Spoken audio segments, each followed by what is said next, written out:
Welcome back to graveyarddance.com. If you're a loyal fan of what we do, you know what to expect. If you're coming upon our little community for the first time and seeing our work from a new perspective, we are a website and channel that deals with pretty much anything that is dark, strange, spooky, and sometimes just all-out weird. We cover true crime, dark history, celebrity lives that are no longer with us. We also cover things like haunted places and ghostly encounters, UFO and alien abduction cases, and even unsolved missing person cases. We even have a small section we're just starting that has spooky fictional stories for kids. So, if you're into all that, you can find it all at graveyarddance.com.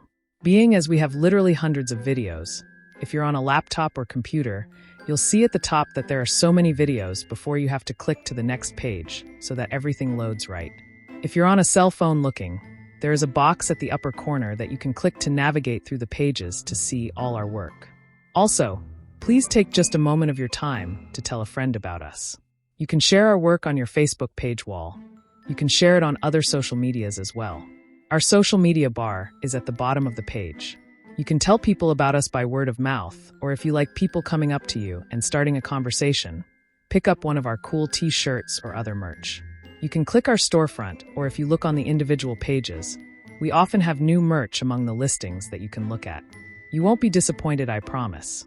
Grab a drink, a cuddle buddy, and get ready for the tragic story of Sid and Nancy. Let us know what you think in the comments below. Also, if you have a new story idea, you can drop those in the comments as well. Syd Vicious and Nancy Spungen. Syd Vicious, born John Simon Ritchie on May 10, 1957, in London, England. He was best known as the bassist for the influential punk rock band the Sex Pistols. His life was marked by chaos, rebellion, and tragedy. Nancy Spungen, born on February 27, 1958, in Philadelphia, Pennsylvania, was a prominent figure in the punk scene and became infamous for her tumultuous relationship with Vicious. Their story is one of love and destruction that ultimately ended in violence. Syd's upbringing was troubled from the start. He was raised in a working-class family. His father was a soldier who left when Syd was a young boy, and his mother struggled to provide for him. This instability contributed to Syd's rebellious nature. As a teenager, he became involved in the burgeoning punk scene in London during the mid-1970s. He adopted the persona of Sid Vicious, which reflected his disdain for societal norms. Vicious initially played guitar before switching to bass when he joined the Sex Pistols in 1977. His style was raw and unrefined, but resonated with the punk ethos of authenticity over technical skill. The band's music captured the anger and disillusionment of youth at that time. In a way, it kind of reminded me of the grunge movement in the early 90s. I mean, think about it. Both styles were born of being disillusioned from the music that came before them, and both were born of frustrations of life at the time. That being said, punk was a lot more, raw if you will, and in a lot of ways, a lot more dangerous. Coming from someone who remembers some of the concerts of the early 80s, trust me, it was a wild and crazy time to be alive and going to shows. It wasn't as safe as it is today. I can tell you all kinds of crazy concert horror stories, and one really funny one comes to mind when a famous singer stage dove off into the audience, and his ass literally ended up hovering above my face. At first, I was like, okay guys, you can keep on passing him along, but for whatever reason, there his ass remained in my face. I can't really tell you what I did for fear of being flagged, but I can tell you two things. 1. He never did that again, and 2, he had a sense of humor about it, because I remember him talking about it in a radio interview years later. Anyhow, I'm getting off track. Where was I?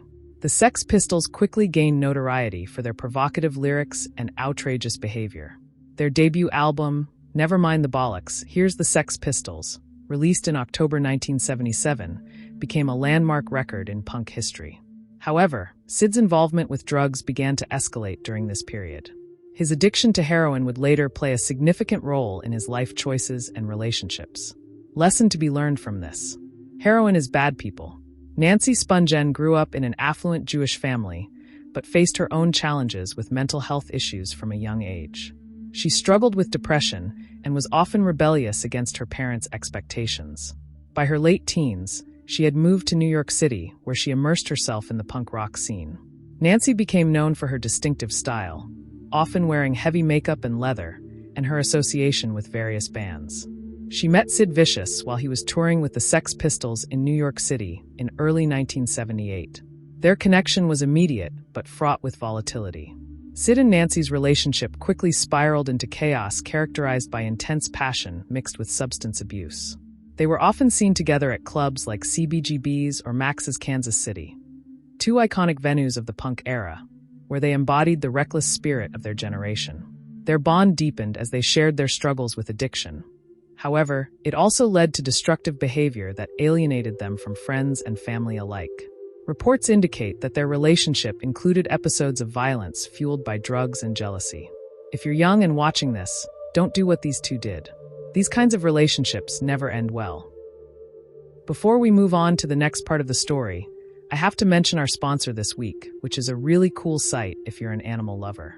If you're looking for a new pet to adopt, you may want to head over to eyesofadog.com. No matter where you live, as long as you're in the United States, you can simply click your state and find all the rescues and shelters in your area. We went out there about a week ago and found a beautiful pitty that reminded me of one that I had years ago, so we went to look at it. As it turned out, he was there with his brother who was abandoned along with him, and they were really attached to each other, so what did we do? Of course, the only moral thing we could do. We brought them both home. Their names are literally Batman and Robin. It's kind of funny, really. Batman is the more mature, serious one, and Robin is the one who is playful and loves to yap, just like in the original TV show from the 60s. Anyway, that's eyesofadog.com. If you are a rescue and you're not on there, they update the listings all the time. Let them know. There is a box or email link on the site itself. Also, they have a Cash App link if you'd like to help them out.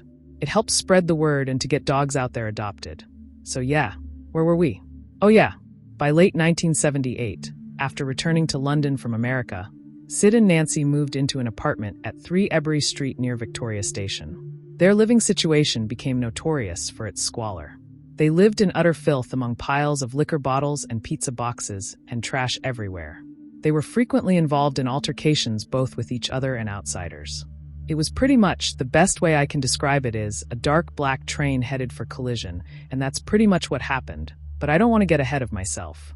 Friends described their home as chaotic, a reflection of their turbulent lifestyle filled with drug use that often left them incapacitated or paranoid about perceived threats from others. On October 12, 1978, Nancy Spungen was found dead in a hotel room at the Chelsea Hotel in New York City. She had suffered a fatal stab wound to her abdomen. The circumstances surrounding her death remain murky even decades later. Did they have a big fight? Was it some type of weird accident?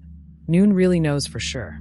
Sid claimed not to remember what happened that night due to being heavily under the influence of drugs at that time. He also suggested that she may have been killed by someone else, or that it was an accident, judging from their lifestyle. That could have possibly been true. Either way, he was arrested shortly after Nancy's death, but maintained his innocence the whole time and all throughout the legal proceedings.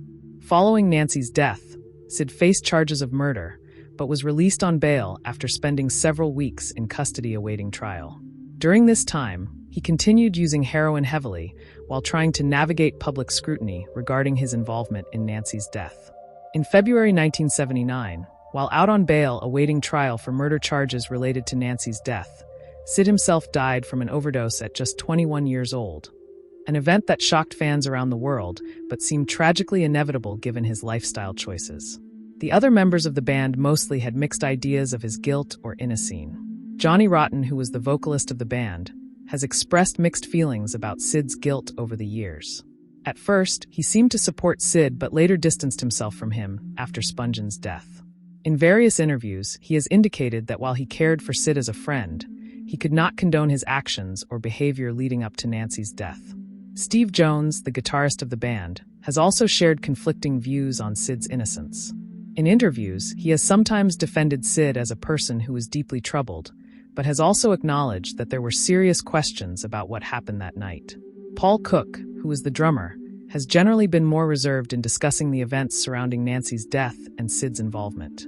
He has not explicitly stated belief in Sid's innocence, but has shown empathy towards him as someone who struggled with addiction and mental health issues.